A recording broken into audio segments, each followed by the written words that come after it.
নমস্কার। এখন আমি সাজেশন নিয়ে আলোচনা করব। তার আগে কিছু গুরুত্বপূর্ণ কথা না শুনলে আপনারা বুঝতে পারবেন না। অবশ্যই শুনুন এই সাজেশানটার বিষয়ে। সাজেশানটি পুরো ভিডিওটা যদি আপনারা না শোনেন তাহলে কিন্তু পরীক্ষায় 100% কোশ্চেন পেতে আপনাদের অসুবিধা হবে। যদি পুরোটা শোনেন তাহলে হয়তো আপনারা পেতে পারেন 100%ই। কেননা এখানে সাজেশানে বুঝিয়ে দেওয়া হয়েছে শর্ট কোশ্চেনগুলো কীভাবে পড়লে আসবে, লং কোশ্চেন কীভাবে করতে হবে সবই বলে দেওয়া হয়েছে। তাই আপনারা ভিডিওটা পুরোটা দেখবেন। দ্বিতীয় কথা, এই সাজেশানের উত্তরগুলো আমার কাছে কেউ যদি চান আমি দিতে পারি, সেক্ষেত্রে শর্তাবলী প্রযোজ্য। আর এছাড়া আপনারা বইও কিনতে পারেন, বইতেও পেতে পারেন। দেবকুমার দাসের সাহিত্যের ইতিহাস বইতে প্রায় সব থাকবে, হয়তো সব থাকবে না কিন্তু সবই থাকে প্রায়। এবার এছাড়া আপনারা বিএন পাবলিকেশনের সহায়িকা বই বেরিয়েছে, সেটাও ফলো করতে পারেন। এইবারে আসা যাক সাজেশানটা কোথাকার। সাজেশানটা হলো university of Calcutta semester 2 Sanskrit honours CC2 এর সাজেশান। আবারও বলছি, university of Calcutta semester 2 Sanskrit honours CC2 এর সাজেশান। এখানে নতুন যারা NEP সিস্টেমে পরীক্ষা দিচ্ছ, এই NEP সিস্টেমের যে CC2 অর্থাৎ সেমিস্টার 2 এ তাদের CC2 পড়তে হয় আর একটা স্কিল পেপার পড়তে হয়।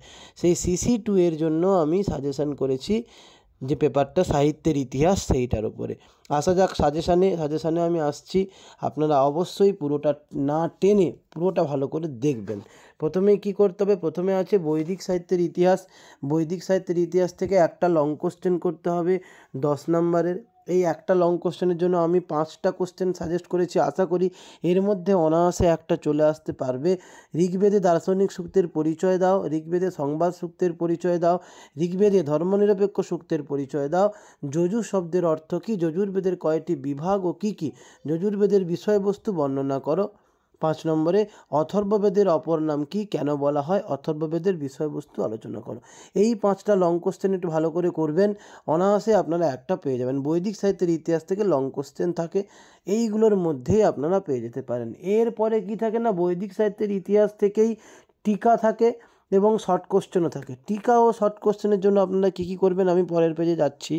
তার আগে বলে রাখি, শর্ট কোশ্চেনের জন্য আমি বুঝিয়ে দিয়েছি কী করতে হবে, সেইটা একটু ভালো করে শুনবেন, ফলো করবেন। আসা যাক টিকা। এরপরে করতে হবে কি টিকার জন্য আপনারা এইগুলো করবেন: শিক্ষা, কল্প, নিরুক্ত, ব্যাকরণ, ছন্দ, জ্যোতিষ। হ্যাঁ, বেদাঙ্গ, 6টা বেদাঙ্গ আমরা জানি।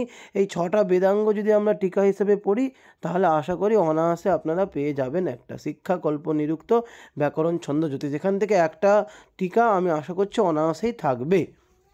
এরপরে শর্ট কোশ্চেনের জন্য আমি ডেসক্রিপশানে লিখে দিয়েছি কি করতে হবে, তবুও আমি একবার বলছি, ভালো করে তোমরা শুনবে কথাগুলো। শর্ট কোশ্চেনের জন্য তোমরা কি করবে না, তোমরা করবে প্রত্যেকটা বেদের শাখা, ব্রাহ্মণ, আরণ্যক, উপনিষদ, সৌতসূত্র, গীর্যসূত্র, ধর্মসূত্র, শুল্বসূত্র, এইগুলো জানবে। প্রত্যেকটা বেদের অর্থাৎ 4টা বেদ, শুক্ল যজুর্বেদ, কৃষ্ণ যজুর্বেদকে আলাদা করে ভাগ করলে 5টা ভাগ হয়ে যাচ্ছে। তাহলে ওই সমস্ত বেদের তোমাকে কি জানতে হবে, তোমাদের না শাখা, ব্রাহ্মণ, আরণ্যক, উপনিষদ, সৌতসূত্র, গীর্যসূত্র, ধর্মসূত্র, শুল্বসূত্র ইত্যাদি। ব্যাস, এইগুলো যদি জানো এখান থেকে তোমরা 90% পেয়ে যাবে। এছাড়া যে 6টা বেদাঙ্গ আছে, কোন বেদাঙ্গ, বেদপুরুষের কোন অঙ্গ, শিক্ষা কোন অঙ্গ, ব্যাকরণকে মুখ বলা হয়, শিক্ষা ঘ্রাণ বলা হয়, এইরকম কোনটা কোন অঙ্গ এটা জানবে। 7টা বৈদিক ছন্দের কটা কটা অক্ষর এটা জানবে। আর প্রত্যেকটা বেদাঙ্গের মূল বিষয়বস্তু জানবে। তাহলেই এর মধ্যে সব শর্ট কোশ্চেন তোমরা পেয়ে যাবে। কিছু অসুবিধে হলে আমাকে ফোন করে জিজ্ঞেস করতে পারো। চ্যানেলে আমার নাম্বার আছে, হোয়াটসঅ্যাপ নাম্বারও আছে। অসুবিধে হলে জিজ্ঞেস করতে পারো, সেই জন্য কোনো টাকা পয়সা লাগে না, ঠিক আছে? নোট নিতে গেলে তখন টাকা লাগে, এমনি তোমরা জিজ্ঞেস করতে পারো, স্যার এটা কীভাবে, ওটা কীভাবে, আমি নিশ্চয়ই তোমাদের উত্তর দেবো। এই গেল শর্ট কোশ্চেনের ব্যাপার। এরপরে আসছে লৌকিক সাহিত্যের ইতিহাস, যেখান থেকে 40 নাম্বার থাকে, এবং আধুনিক সাহিত্যের ইতিহাস, যেখান থেকে 10 নাম্বার থাকে। তার জন্য তোমরা কী কী করবে, প্রথমে আসা যাক লৌকিক সাহিত্যের ইতিহাসে 40 নাম্বার। লং কোশ্চেন করতে হয় 2টো, 10 2 20, আর টিকা করতে হবে, শর্ট কোশ্চেন করতে হবে। মন দিয়ে শুনবে, পুরোটা না টেনে দেখবে, শুনবে আগে। আসা যাক, হ্যাঁ, লৌকিক সাহিত্যের ইতিহাস প্রথমে কি লং কোশ্চেন করতে হবে 2টো। লং কোশ্চেনের জন্য তোমরা কী কী করবে, সিলেবাসে আছে রামায়ণ, মহাভারত, পুরাণ এবং বিভিন্ন কবিদের নাম আছে, তাদের সম্পর্কে কী করতে হবে। সমাজ সাহিত্যে রামায়ণের প্রভাব 1 নম্বর, 2 রামায়ণের কাল, 3 নম্বরে সমাজ সাহিত্যে মহাভারতের প্রভাব, মহাভারতের কাল। তারপরে রামায়ণ ও মহাভারতের পূর্বাপর্য, অশ্বঘোষের রচনাসমূহের পরিচয় দাও, ভাস সমস্যা ও তার রচনাবলী আলোচনা করো, ভবভূতির রচনাসমূহ আলোচনা করো, শ্রীহর্ষের নাটকত্রয় আলোচনা করো, মহাকবি কালিদাস পরবর্তী যুগে মহাকাব্যগুলির পরিচয় দাও। ব্যাস, এই কটা কোশ্চেন, যেহেতু তোমাদের দুটো করতে হবে, এই কোশ্চেনগুলো যদি তোমরা ফলো করো আশা করি অনায়াসেই দুটো পেয়ে যাবে। এই গেল তোমাদের লং কোশ্চেনের সাজেশান। এরপরে আসা যাক টিকা আর শর্ট কোশ্চেনের জন্য কি করবে। দেখো আমি ভালো করে বলে দিয়েছি।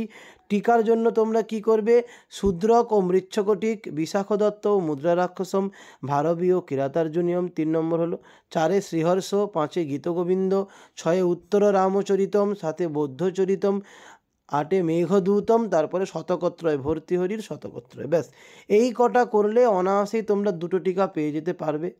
এরপরে যদি শর্ট কোশ্চেন বলা হয়, শর্ট কোশ্চেনের জন্য তোমরা কী কী করবে, সিলেবাসে যে যে পার্টগুলো আছে, যেমন যতগুলো কবির নাম আছে সমস্ত কবিদের কে কী রচনা করেছেন, সেই রচনাগুলোর নায়ক নায়িকা কী, রচনাগুলো কোন ধরনের কাব্য, তারপরে রচনাগুলিতে কটা অঙ্ক, অধ্যায় বা সর্গ আছে, এইগুলো যদি তথ্য রাখেন তাহলে এর মধ্যেই কিন্তু অনায়াসে শর্ট কোশ্চেন পেয়ে যাবেন। আমি এখানে বুঝিয়েও দিয়েছি। এছাড়া রামায়ণ থেকে রামায়ণের কটি কাণ্ড কী কী, মহাভারত থেকে মহাভারতের কটি পর্ব কী কী, রামায়ণের অধ্যায়গুলিকে কী বলে, কাণ্ড বলে, মহাভারতের অধ্যায়গুলিকে কী বলে, পর্ব বলে, মহাভারতের অপর নাম কী, রামায়ণের অপর নাম কী, এইগুলো যদি জেনে রাখো ব্যাস এর মধ্যেই সব শর্ট কোশ্চেন প্রায় পেয়ে যাবে। আর প্রত্যেকটা কবিদের কে কী রচনা করেছেন, যে অভিজ্ঞান শকুন্তলম কে রচনা করেছেন, উত্তরাঞ্চরিত কে রচনা করেছেন, এবং তাদের কটা অঙ্ক আছে, কটা অধ্যায় আছে, এইগুলো যদি ঠিকঠাক করে রাখো তাহলে এর মধ্যেই তোমরা সব শর্ট কোশ্চেন পেয়ে যেতে পারবে। আশা করি কারো কোনো অসুবিধে হচ্ছে না। এরপরে আছে কি, আধুনিক সাহিত্যের ইতিহাসে একটা টিকা করতে হবে, ভুল বললাম, এখানে দুটো টিকা করতে হবে 5 2 10। আমি বলে দিচ্ছি, দুটো টিকা করতে হবে 5 2 10। দুটোর জন্য আমি 4টেই দিয়েছি, এই 4টেই ফলো করবে। কালীপদ তর্কাচার্য, রাজ্ঞী ভবানী, প্রমথনাথ তর্কভূষণ, গৌরীনাথ শাস্ত্রী। আবারও বলছি, কালীপদ তর্কাচার্য, রাজ্ঞী ভবানী, প্রমথনাথ তর্কভূষণ, গৌরীনাথ শাস্ত্রী। ব্যাস এই হলো টিকার সাজেশান। আমি শর্ট কোশ্চেনে বললাম, এই হলো টোটাল আপনাদের সেমিস্টার 2 সংস্কৃত অনার্স CC2 এর সাজেশান নতুন NEP সিস্টেমে, এবং অনার্স এবং জেনারেল উভয়েরই সাজেশান এটা। আবারও বলি, এটা অনার্স এবং জেনারেল উভয়েরই সাজেশান।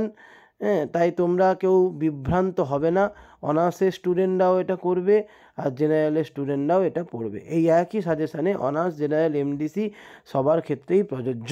ঠিক আছে, আশা করি কোনো অসুবিধা হয়নি। কারো যদি আরও কোনো অসুবিধা থাকে অবশ্যই আমার সঙ্গে আলাদা করে কন্ট্যাক্ট করতে পারো, এবং উত্তর যদি কারো প্রয়োজন হয় অবশ্যই তোমরা আমার সঙ্গে যোগাযোগ করতে পারো। সেক্ষেত্রে কিছু পে করলে আমি উত্তর দিয়ে দিতে পারবো। এই ভিডিও এই পর্যন্ত। সবাই মন দিয়ে পড়াশুনো করবে, ভালো থাকবে, নমস্কার।